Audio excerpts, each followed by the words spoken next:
Remember a time before music was streamed and downloaded, when wireless was a radio, and from that radio came the sound of hearts and souls laid bare. Now it seems it's more about the performance than the music. Art and passion have taken a backseat to the technical and bankable. Well, there's still plenty of good music performed by talented artists, sharing stories and touching lives. These days, their road to fame and fortune seems harder than ever. But maybe that journey is about to get a little easier. 10 years after closing, the legendary recording studio Cherokee is back for an encore. For 35 years, renowned as a creative safe space where some of the biggest and would-be biggest names in the industry recorded their unforgettable hits. A studio with a sound, a mood and atmosphere like no other. And as owner and founder Bruce Robb told me, that's exactly how they plan to do it again.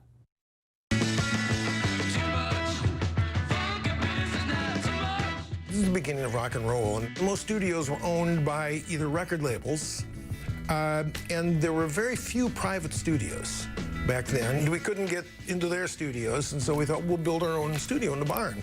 That's a pretty big understatement, a bit like Steve Jobs saying he decided to build a computer in his garage. Bruce Robb and his brothers are the biggest names in the music industry you've probably never heard of. In the 60s, the Robbs toured the country as a supporting act to the Beach Boys, Jerry Lee Lewis, Buffalo Springfield and more, even performing on Dick Clark's American Bandstand. Their fame and fortune, though, would not be made on stage, but in the studio. Somehow, they managed to bring out the best in the greats.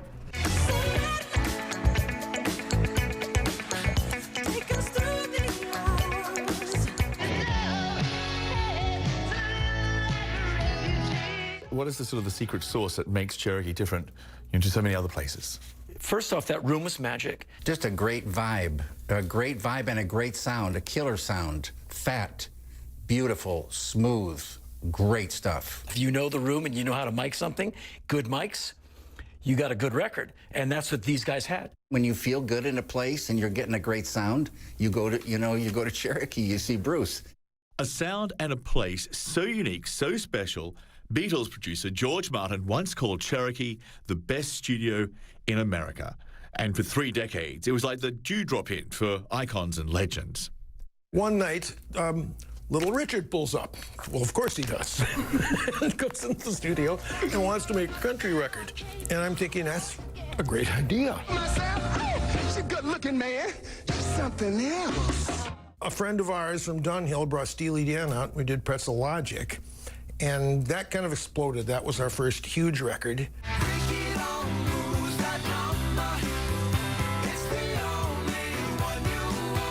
Cherokee became giant, became a monster.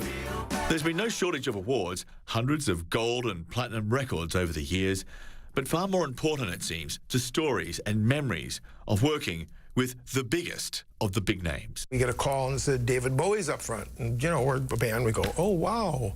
So we go out and David walks into the room and punks the piano and says, they'd like to make my album here. I said, great.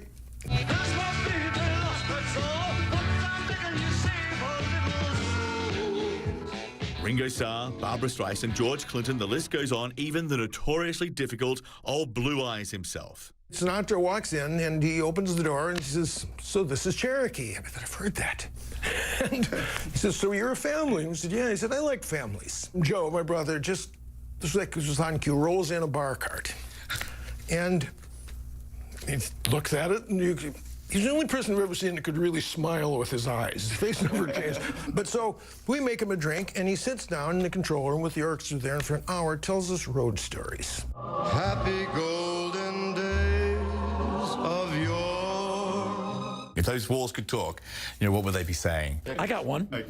In the vocal booth, in the big room, on the ceiling, there is someone took a spray can and drew an image. It's probably not family friendly. And you'd come and go like, well, there's something on the ceiling. Oh, that's Rod Stewart. He puts one of those everywhere he works. And I spent so many times all through the 80s and 90s looking up at that ceiling going, Rod Stewart has been here.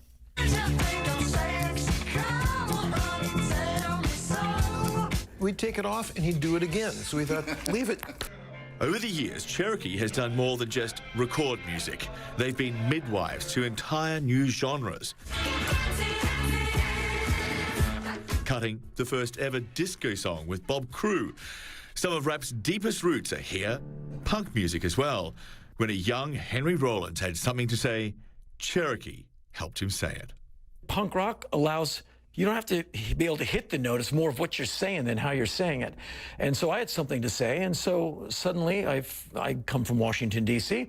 I find myself in Los Angeles singing for the notorious Black Flag. The Robs would just leave the doors open and just go like, get weird, you all. I'd spent nights in there, and you'd come out and there'd be someone like, want something to eat? I'm like, you're still here? Like, because you're still here, man. And so you need maniacs around you. You know, you need other fanatics around you to really make it happen. And that's why Cherokee lasted, and that's why people kept coming back. In 2008, Cherokee held its Last Supper.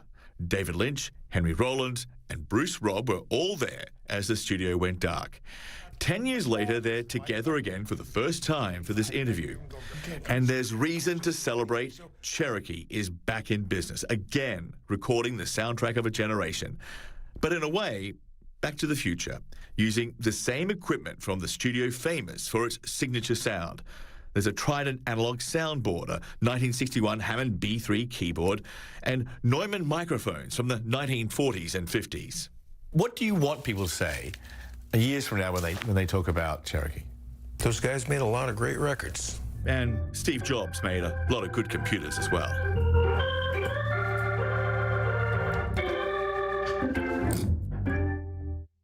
And many thanks to Bruce Robb, Henry Rollins, and David Lynch, all of them legends. And thank you for watching CNN Newsroom live from Los Angeles. Stay with us. I'm John Vors. World Sport is up next. You're watching CNN.